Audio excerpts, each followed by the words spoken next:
Hallelujah. सभी को जय मसीह की। आशा करते हैं सभी लोग अच्छे होंगे और परमेश्वर में आनंदित होंगे। आइए आज की शाम में परमेश्वर को धन्यवाद करें कि हमारे खुदा ने, हमारे प्रभु ने हम सभी को सुरक्षित रखा, जीवित रखा और अपनी महान अनुग्रह में बनाए रखा। परमेश्वर को धन्य कहते हैं। प्यारो, जब हम अपने परमेश्वर के समीप आते हैं, घुटने गाड़ के अपने परमेश्वर से बातें करने के लिए उसकी उपस्थिति में जब हम बैठते हैं, सो सच में ये हमारी और आपकी मर्जी नहीं होती कि हम उसके पास आए, हम उसके नाम को लें, उसकी महिमा को करें, परंतु हमारे खुदा, हमारे प्रभु यीशु मसीह के अनुग्रह और उसकी बुलाहट हमारे जीवन में रहती है कि प्रभु उस समय को हमारे लिए तैयार करते हैं कि हम उनके साथ में बातें करें, उनके वचनों के द्वारा हम उनकी आशीषों को लें और हमारा परमेश्वर वचन के द्वारा अपनी हर एक बात को हम तक पहुंचाते हैं। प्रभु को धन्यवाद कहते हैं कि उनकी मर्जी, उनकी मौजूदगी हमारे साथ है। प्रभु को धन्य कहते हैं। आइए आज की शाम में परमेश्वर के वचन से देखते हैं कि प्रभु वचन के द्वारा हमसे क्या कहते हैं। हम देखेंगे अय्यूब की पुस्तक, उसकी 5 अध्याय की 20वीं आयत, जिसमें इस प्रकार लिखा है, अकाल में वह तुझे मृत्यु से और युद्ध में तलवार की धार से बचा लेगा। आमीन। प्रभु को धन्य कहते हैं सुंदर वचन के लिए। वचन इस प्रकार कहता है, अकाल में वह तुझे मृत्यु से और युद्ध में तलवार की धार से बचा लेगा। आमीन। हालेलुया। वो पिता, वो परमेश्वर का वचन हमें कुछ आशीषें देना चाहता है, कुछ नहीं, बहुत सारी आशीषें देना चाहता है। आज की शाम में प्रभु का वचन कह रहा है, अकाल में वह तुझे मृत्यु से बचाएगा। आमीन। वो प्रभु, वो पिता अकाल में मृत्यु से बचाने की बात हमसे कह रहा है। प्यारो, ये किस प्रकार का अकाल है? क्या ये भुखमरी है जो संसार में पड़ती है? क्या ये भुखमरी है जिसमें लोग उस समय मृत्यु को हासिल करते हैं जब उनके मुंह के अंदर अन्न नहीं रहता, पेट में दाना नहीं रहता? वो प्रभु इस अकाल के विषय में कहता तो है, लेकिन साथ में वो परमेश्वर कहता है कि उस अकाल से भी, कौन से अकाल से? वो आशीषों का अकाल जो पढ़ने को है प्यारो। वो अंत का समय, जिस समय में लोग चिल्लाएंगे, बिलाप करेंगे, अपने पापों से मन फिराएंगे, लेकिन उस समय में उन पर वो अनुग्रह नहीं आएगी प्यारो जो आज लोगों पर है, आज प्रभु यीशु मसीह के बच्चों पर है। और उस समय में उस अकाल से जो मृत्यु होगी, हमारा प्रभु उस मृत्यु से हमें बचाने की बात कहता है। हर प्रकार के अकाल से प्रभु हमें बचाने की बात कहता है। वो परमेश्वर हमें मृत्यु तक से बचाने के लिए कह रहा है प्यारो।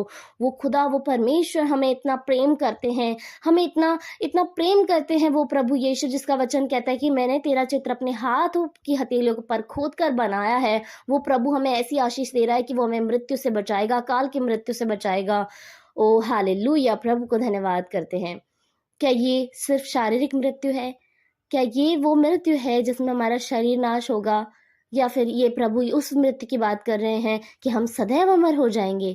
सो प्यारो, ये उस अनंत जीवन के विषय में बात करते हैं कि जब हमारा शरीर यहाँ पर नहीं होगा, क्योंकि शरीर तो नाशवान है, संसार में रह जाएगा, लेकिन वो हमारी आत्मा को अमर करने की बात करता है। वो हमारी आत्मा को ऐसा बनाने की बात करता है जिसमें हमें कभी मृत्यु का स्वाद नहीं चखना होगा और वो हमें अनंत जीवन देगा प्यारो। फिर वो चाहे किसी भी प्रकार का अकाल पड़े, चाहे संसारिक हो या आत्मिक हो, वो प्रभु हमारी रक्षा करेगा। परमेश्वर का वचन कहता है, प्रभु कह रहे हैं, युद्ध में तलवार की धार से वो हमें बचा लेगा। हालेलुया। वो युद्ध प्यारो, वो कैसा युद्ध? क्या ये संसार का युद्ध जो होता है, देश देश पर चढ़ाई करता है, या उस प्रकार का युद्ध जिसके विषय में प्रभु कह रहा है कि प्रभु का वचन कहता है कि तुम्हारा जो युद्ध है वो लहू और मांस का नहीं है, वो है आत्मिक युद्ध। सो हमारा प्रभु उस आत्मिक युद्ध में जिसमें शत्रु के पास जो तलवार है, उसकी धार है, प्रभु उससे भी हमें बचाएगा, उससे भी हमें प्रोटेक्ट करेगा। क्या हम उस युद्ध को इस संसार में आने वाली परेशानियों के से ले सकते हैं? उसको इस दृष्टि से देख सकते हैं कि वो जो युद्ध चल रहा है, वो संसार में हम जो स्ट्रगल कर रहे हैं, हम जो हर दिन नई नई चुनौतियों को फेस कर रहे हैं, क्या वो युद्ध हो सकता है प्यारो? क्या वो धार जो हम पर पड़ती है, कई बार वो हमारी फैमिली में बीमारियां हो सकती हैं, कई बार हमारे शरीर के ऊपर ऐसा अटैक हो सकता है जब हम नहीं झेल पाते, हमें नहीं समझ में आता कि हम क्या करें। प्रार्थना तो दूर की बात है प्यारो, हम कई बार अपने लिए योजना भी नहीं बना पाते कि हमारा अगला स्टेप, हमारा अगला कदम क्या होगा। क्या हम इस विषय को इसके ऊपर ले सकते हैं? क्या हम इस वचन को इससे इंडिकेट कर सकते हैं कि हम इस संसार में किस रीति से युद्ध का सामना कर रहे हैं? सो प्रभु का वचन क्या कह रहा है कि वो हमें युद्ध की तलवार की धार से भी बचा लेगा। इस संसार में जो भी युद्ध चल रहा है, चाहे वो हमारे लहू मांस का है, चाहे वो हमारा आत्मिक युद्ध है, हमारा प्रभु उस तलवार की धार से प्रभु हमें प्रोटेक्ट करेगा जो हमारे शत्रु के हाथ में है। और हमारा खुदा क्योंकि हमारी ढाल है, सो हमारा प्रभु हमें सहायता देगा, हमें प्रोटेक्शन देगा, उस परमेश्वर का वचन कहता है। सो प्रभु को धन्यवाद करते हैं आज के सुंदर उम्दा वचन के लिए, जहाँ परमेश्वर ने हमें ऐसी मृत्यु से बचाने की बात कही है जो हमारे शरीर ही नहीं परंतु आत्मा को भी नाश कर सकती है। लेकिन हमारा पिता जो हमें अनंत जीवन देता है, वो सदैव चलने वाला जीवन है जिसका आनंद हम और आप प्यारो लेने वाले हैं। और प्रभु हमारा कहता है कि वो हर प्रकार के युद्ध से, उसकी तलवार से प्रभु हमें प्रोटेक्ट करेगा।